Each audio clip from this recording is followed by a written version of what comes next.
still thinking about Bracha Ettinger as a result of a kind of research seminar I went to a few nights ago and some reading I've done since. And one of the things that Bracha Ettinger, who's a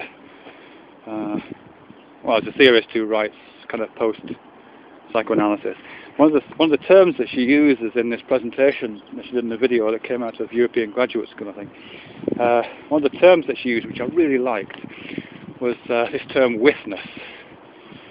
I guess I just like those kind of poetic terms, really. It's definitely poetry. But it's the word witness with an H in the centre, in parentheses.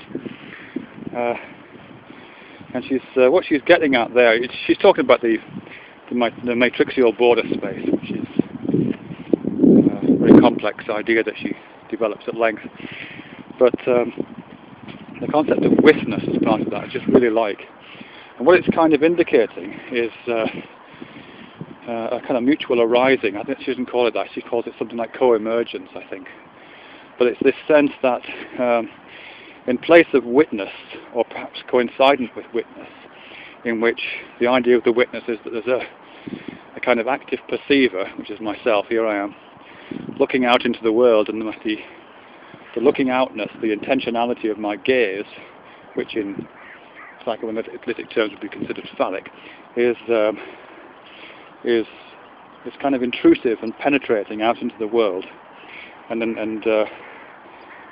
either penetrates the object or arrives at the surface of the object of my gaze. So I, as a subject, have this intentional gaze which zooms out and kind of nails the object like nailing a butterfly to a board with a pin. It has that kind of sense to it.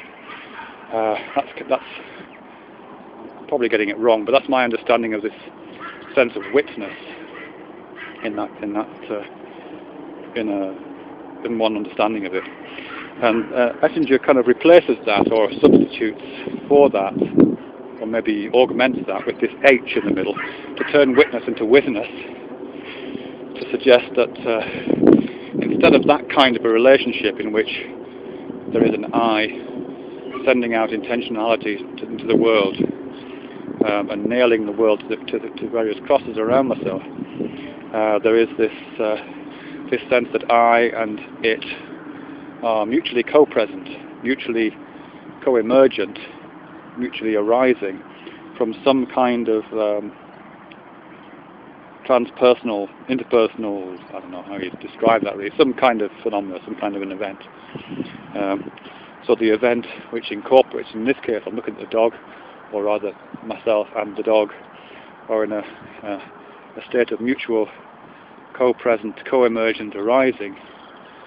That would be, as I understand it, a state of witness. I'm not looking at Phoebe the dog here, I'm looking with Phoebe the dog, broadly speaking. I'm probably getting that wrong, but that's I guess is the idea of it.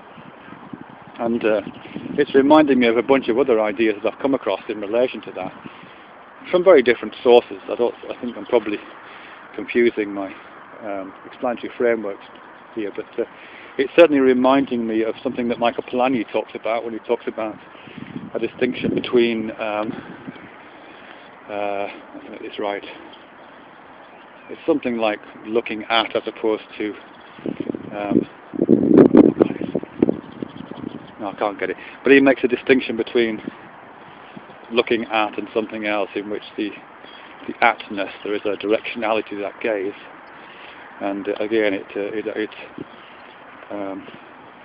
locates the source of that gaze, the I, as this kind of static, privileged point, and source of the experience, and conversely locates the object of that gaze as a kind of passive, something like that. So it's found in Polanyi. I can't quite get the reference to that.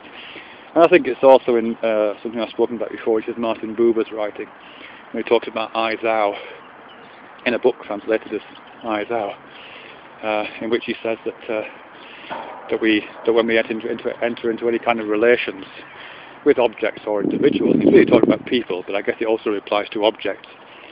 we have a choice of either entering into I-you relation, in which again the I is the kind of centre of lived experience and the source of intentionality, and the objectifying gaze comes out of the I.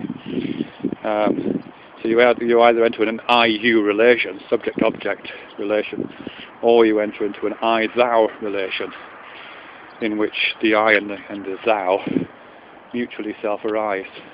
What he said in that is the I is different. When you're using the word I in those two combinations, I, you, and I, thou, it's not the same I.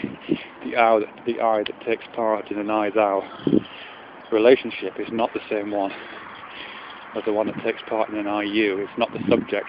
It's not entering into subject-object relations. It's entering into relations of mutual co-arising, mutual co-emergence. I guess, something like that. So they're coming from really different sources. I mean, Buber is coming from a kind of theological, phenomenological source, as is Polanyi. And Ettinger is clearly coming from, a very different place, from psychoanalysis. But I think we're finding in at least I'm finding there, some interesting parallels, some shared metaphorical understandings of, in that case, relations. And for Ettinger, it's captured in this term witness. What I particularly like about witness is, about its succinctness, is that it acknowledges the presence of witnessing within it. So you can't have witness without witness, I guess. Yeah, something like that.